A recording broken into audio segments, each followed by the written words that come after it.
Well, because it's not a stock-specific problem.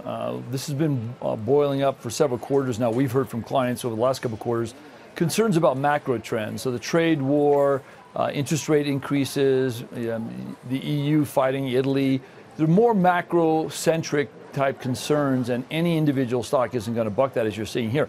Good example, Intel crushed earnings and guidance yesterday, largest semiconductor company in the world. Didn't change anything. GDP was up, didn't change anything. So I don't think it's going to make any difference. And Sean, you agree when it comes to Facebook. You're not optimistic there. Well, Ed makes a really good point about its macro conditions that are driving what's happening in the market right now. We saw from Google that growth's really strong, and so Facebook can offer some reassurances to the market next week. They've already reset revenue growth expectations lower. And so if they suggest they're going to continue growing at the high rates they are right now, especially given the undemanding valuation, it could really begin to turn the tide in tech. Mike, I'm curious as to where you come down in this debate.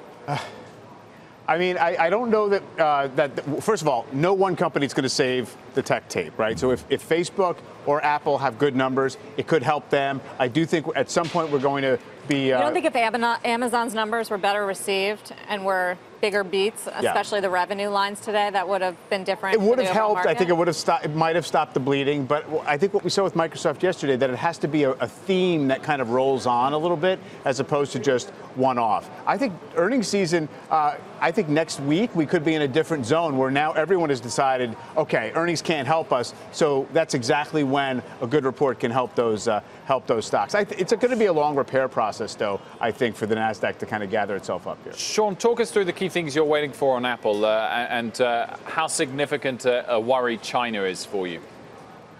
Yeah, China will be a big focus for the market overall. Apple's held up extremely well in this pullback. And I think that the market really understands that business has transitioned from a product cycle growth business into a very stable, ongoing, very profitable business, again, with a valuation that's not very demanding. China will be a focus, though, because the new XS Max is a large format screen, which has been very popular in China in the past, and a lot of market worries about Chinese consumption spending possibly slowing. We've seen Chinese auto sales declining for the last couple of months in a row. And so if the XS Max is a big hit in China, I do think that'll remind people that Chinese consumers have tremendous buying power, and the middle class there is expected to double in size over the next couple of years.